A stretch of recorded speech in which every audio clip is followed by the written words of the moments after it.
உங்களுக்கு மாதிரி இட்லி டீ குடிக்கிறேன், காஃபி குடிக்கிறேன், ஒரு பெக்கு விஸ்கி குடிக்கிறேன்லாம் கிடையாது. இதுதான் தண்ணி தான் குடிக்கணும் நீங்க தனுஷ் ராசி. அதுதான் மேட்ரு. அதே போல் தனுசுக்கு யோக பலத்தை கண்டிப்பாக தர்றதுக்கு எப்பயுமே பெரிய லெவலுக்கு சிவனை பிடிச்சிக்கிறது, சிவனை சரணாகதி அடைவது, சிவனிடத்தில் இருப்பது யோகமும் அனுகூலமும் கிடையாது.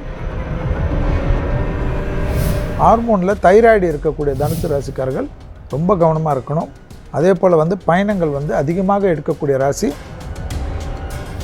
உங்கள் ராசி அதிபதியே குரு உங்கள் ராசியை பார்த்துட்டு இருக்கிறார், கவலையே பட வேண்டாம்.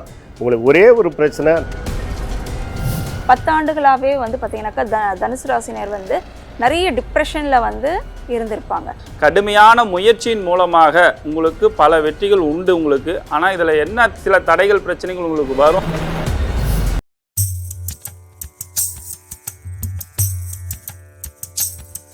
அடுத்ததா தனுஷ் ராசி. தனுசுக்கு குரு தான் அதனுடைய அதிபதி. இவ்வளோ நாள் நீங்கள் தான் சொல்லியிருந்தீங்க, இப்போ இதுக்கு விட்டுட்டீங்க. விருச்சகத்துக்கு செவ்வாய் அதிபதி, துலாத்துக்கு சுக்கிரன் அதிபதி. குரு அதிபதியான தனுசுக்கு எல்லாமே குடும்பம் மற்ற விஷயம்லாம் செட்டில் பண்ணிக்கணும். என்னை பொறுத்த வரைக்கும் ஜூன் மாதத்துக்குள்ளே எல்லாமே டக்குன்னு நிறுத்திக்கணும். ஆனால் குடும்பத்தில் அந்நியர் தலையிடக்கூடாது, பிறர் குடும்ப விஷயத்தில் உங்களுடைய தலையிடக்கூடாது. அர்த்தாஷ்டம சனின்னா 4 சனி. 4 சனின்னா என்ன பண்ணுவோம், வயிறை தொந்தர் பண்ணுவோம், காலை தொந்தர் பண்ணுவோம். ஸோ நல்ல எக்ஸசைஸ். நைட்டு 12 மணிக்கு ஃபுட்டு சாப்பிடக்கூடாது. 12 மணிக்கு ஃபுட்டு சாப்பிட்டு 12:05க்கு படுக்கக்கூடாது. ஸோ 8 மணிக்கே சாப்பிட்டுட்டு 12 மணிக்கு படுக்கலாம். டைஜஸ்ட் ஃபுல்லாக ஆகிடணும்.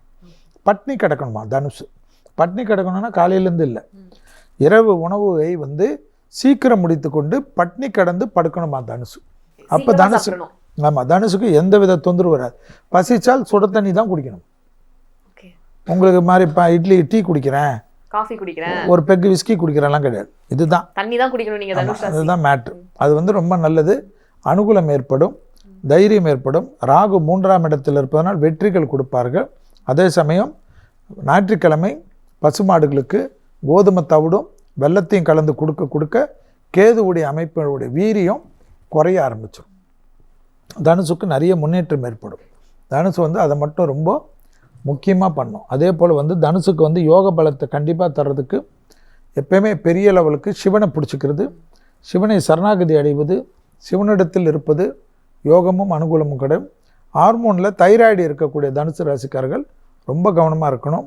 அதே போல் பயணங்கள் அதிகமாக எடுக்கக்கூடிய ராசி தனுசு வரும்.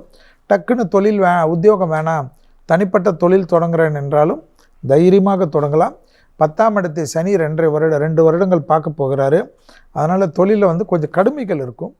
ஆனால் உழைக்கக்கூடிய தனுசுக்கு கடுமைகள் வெற்றி மாலையாக மாறும். ஓகே, அவங்களுக்கு சக்ஸஸ்ஃபுல்லான ஒரு இயர் தான் இந்த வருஷம். தனுஷ் ராசிக்கு எப்படி இருக்கும் இந்த வருஷம்? தனுசு ராசி நேயர்களுக்கு வில்லு அம்பு உங்ககிட்ட இருக்குது. அதுவும் இலக்கை நோக்கி எப்பொழுதும் இருக்கக்கூடிய ராசிகள் தனுசு ராசி அப்படிம்பாங்க.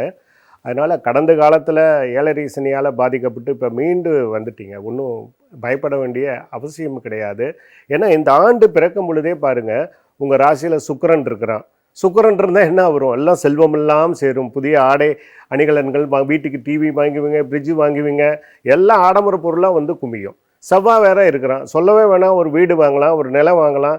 இதெல்லாம் பாருங்கள் உங்கள் லக்கிலே இந்த ஆண்டு பிறக்கும் பொழுதே அமைஞ்சிருக்கு. சூரியன் இருக்கிறதுனால அரசாங்க வேலை கிடைக்காதவர்களுக்கு நிச்சயமாக வேலை கிடைக்கும்.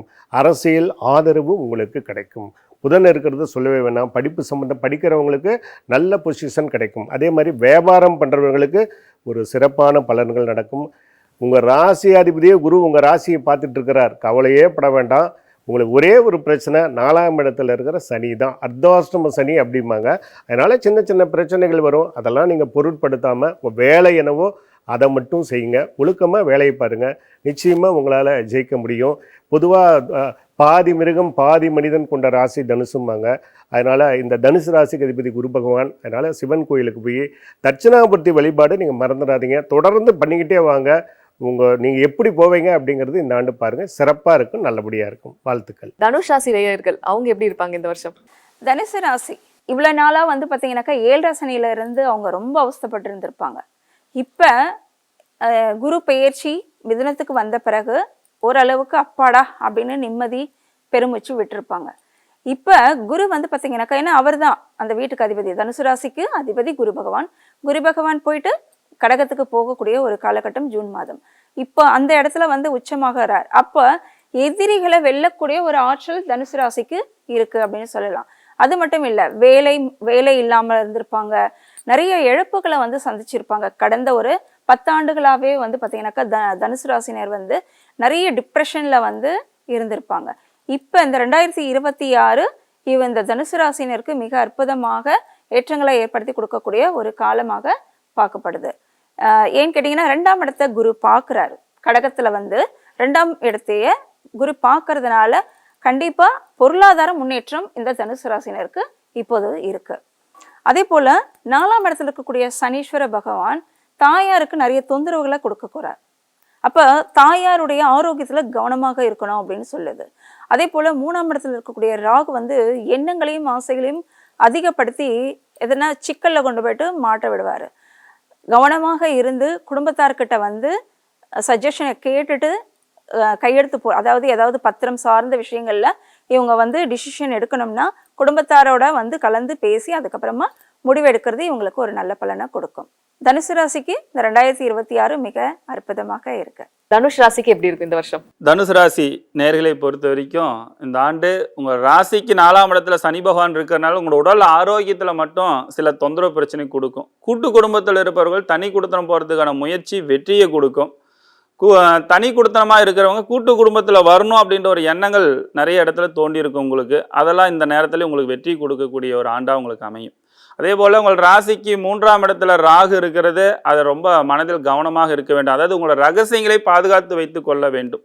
நான் இதை பண்ண போகிறேன், இதை செய்ய போகிறேன்றது மற்றவங்கள்ட்ட ஷேர் பண்ணாதீங்க, நண்பர்கிட்ட சொல்ல வேண்டாம், உறவினர்கிட்ட சொல்ல வேண்டாம். உங்களோட செயலில் மட்டும் உங்களுடைய கவனத்தை செலுத்தினீங்கன்னா போதும். நிறைய வெற்றிகள் உங்களுக்கு குமியக்கூடிய ஒரு ஆண்டாக தான் இந்த ஆண்டு உங்களுக்கு அமைய இருக்கின்றது. அதாவது கடுமையான முயற்சியின் மூலமாக உங்களுக்கு பல வெற்றிகள் உண்டு உங்களுக்கு. ஆனால் இதில் என்ன சில தடைகள் பிரச்சனைகள் உங்களுக்கு வரும் அப்படின்னு பார்த்தீங்கன்னா, நல்லது செஞ்சு கெட்ட பேர் வாங்க வேண்டிய சூழ்நிலைகளை இந்த நேரத்தில் உருவாக்கி கொடுக்கும். ஏன்னா உங்கள் ராசிக்கு 9ஆம் இடத்துல கேதுனாவே கேதை போல கெடுப்பாரும் இல்லை அப்படின்னு சொல்லுவாங்க. அதுவும் 9ஆம் இடத்துல கேது இருக்கிறனால நிறைய மன உளைச்சல் சங்கடங்களை ஏற்படுத்தி கொடுக்கும். அதனால் செய்யக்கூடிய செயலில் ரொம்ப கவனமாக செய்யுங்க, அசால்ட்டாக இருக்காதீங்க.